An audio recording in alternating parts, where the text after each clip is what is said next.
Сәлеметсіздер ме? Мен Алматы облысы Текелі қаласы номер 5 орта мектептің бастауыш сынып мұғалімі Даутова Динара Әбдірәсілқызы. Мен сіздерге 1 сыныптың математика пәнінен сабағымды ұсынғым келіп отыр.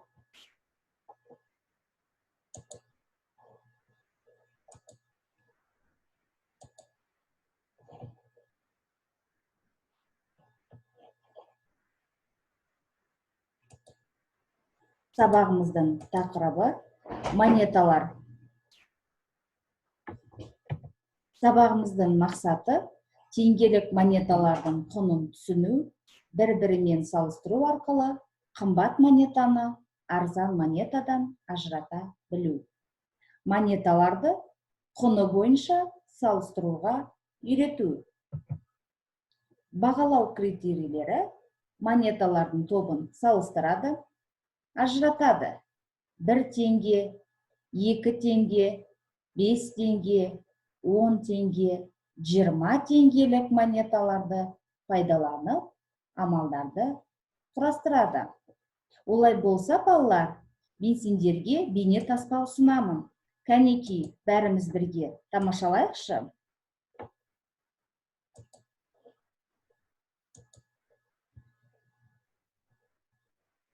Күнделікті өмірде әртүрлі заттар керек. Олардың бірқатарын дүкендерден, дәріханалардан және сауда үйлерінен сатып аламыз. Сатып алу ол өз ақшаңды дүкендегі заттарға айырбастап алу. Қазақстан Республикасының ұлттық валютасы теңге, ақша, қағаз және металл болады. Қағаз ақшаларды купюралар, ал металл ақшаны монеталар деп атайды.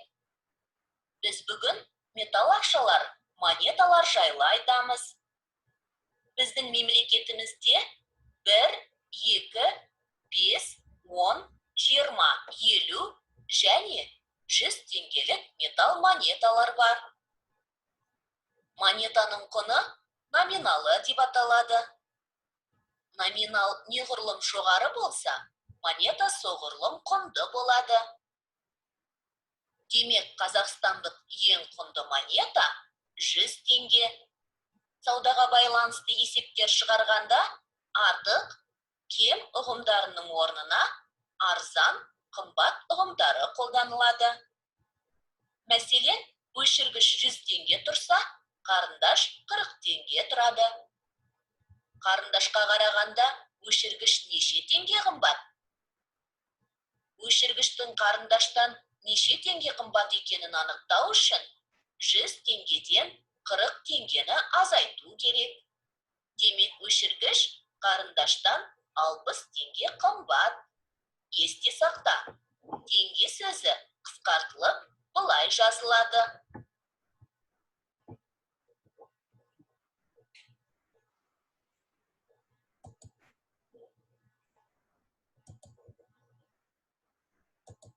Олай болса, балалар, бүгінгі сабағымыздың тірек сөздері ақша, монета, теңге. 15 қараша теңге күні. Теңге Қазақстан Республикасының ұлттық валютасы. Заттарды сатып алу үшін металдан жасалған монетаны қолданамыз. Енді мұнда мұқият қараймыз.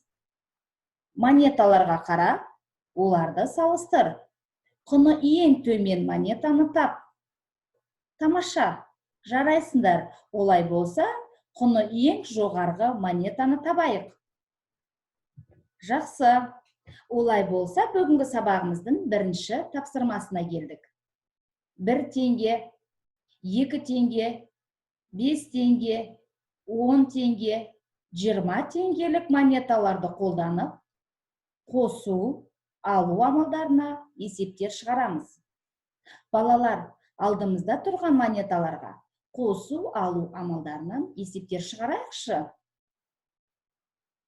Тамаша, жарайсыңдар. Олай болса, есепті көбірек амалдармен шығарсаңда, бағдаршам әдіс арқылы бағалаймыз. Жарайсыңдар, өте тамаша. Олай болса, сабағымыздың екінші тапсырмасы. Сәйкестендір. Біз бәріміз білеміз, дүкенге ата-аналарымызбен барамыз. Қай зат, қандай монета тұратынын білеміз. Олай болса, алдымызда тұрған заттарды монеталармен сәйкестендірейік. Жақсы, тамаша. Олай болса, өз-өзімізді 2 жұлдыз 1 тілек әдісі арқылы бағалайықшы. Жақсы, тамаша балалар. Сендер өте белсенділік танытып жатсыңдар. Олай болса, 3-ші тапсырмамызға келдік. Балмұздақтың бағасы 100 теңге. Сендердің қолдарында 20 теңгеден 5, 10 теңгеден 6, 5 теңгеден 8, 2 теңгеден 10, 1 теңгеден 7 монеталар бар.